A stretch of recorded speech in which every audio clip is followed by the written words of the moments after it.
Je, umewahi jiuliza swali hili? Ni kwa nini wale ambao Kristo aliwakomboa baada ya kushambuliwa na pepo chafu ndio walioshirikiana na kanisa? Jibu ni hili. Ni kwa sababu walikuwa wamejawa na karama nyingi. Shetani anapotaka kulemaza kazi ya huduma ya Mungu, anawashambulia wale ambao wameonelea ni vema wamtumikie Mungu kwa nguvu zao zote. Shetani atawashambulia vipi? Kwanza, atawaangazia wale wenye nia ya ufalme wa Mungu. Hawa ni akina nani? Hawa ni wachungaji. Hawa ni waimbaji. Hawa ni wahubiri. Shetani atawashambulia kwa njia gani? Kwanza, ataleta magonjwa. Ya pili, ataleta ufukara. Ya tatu, ataleta ajali. Baada ya kufanya haya, mtu anakuwa na uvivu wa kufanya kazi ya Mungu.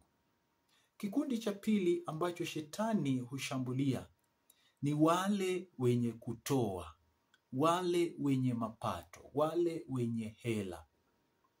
Shetani atawashambulia kwa njia gani? Kwanza, ataleta ukame. Iwapo mtu anaulizwa, je, utasaidia kanisa kwa mali na hali yako? Atasema kuwa kwa sababu ya uchumi kukua ni ngumu, siwezi nikasaidia kazi ya huduma. Ya pili, ataleta maisha yawe magumu. Iwapo mtu anaona kana kwamba maisha imekuwa ngumu, kuingiana na kazi ya Mwenyezi Mungu inakuwa tatizo. Swali ni hili. Je, umeona kama kazi ya Mungu imekuwa kama mzigo kwako? Iwapo unaitwa katika huduma, dada, ndugu, tafadhali enda ukahubiri mahala fulani. Malalamishi yanaingia hapa na pale. Umeitwa, ndugu yangu, tuende tukaimbe mahali fulani.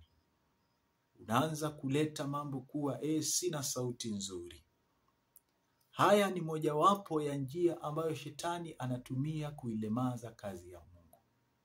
Iwapo umeonelea siku hizi hauwezi ukarudisha 1/10 ya mapato yako, jua kuwa shetani ameonelea ni vema alemaze kazi ya Mungu kwa kupitia kwako. Je, unapatikana katika kikundi ama vikundi hivi viwili? Je, waona kuwa ni kazi ya shetani ili usije ukaingiana na kazi ya Mungu? Piga magoti yako, uombe Mungu aweze akakupatia nguvu.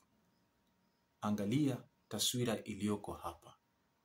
Wale walio na pepo chafu, wale waliokuwa vipofu, wale waliokuwa vilema, baada ya Kristo kuwakomboa, baada ya Kristo kuwaponya, wanaingia na wanahudumu pamoja na Kristo katika ibada. Je, unapatikana katika kikundi hili? Iwapo ni kuwa kazi limekuwa ngumu, kama yule aliyekuwa na pepo chafu, mwambie Kristo aweze akakuhurumia, na huruma yake itakurejesha katika huduma yake. Mungu akubariki.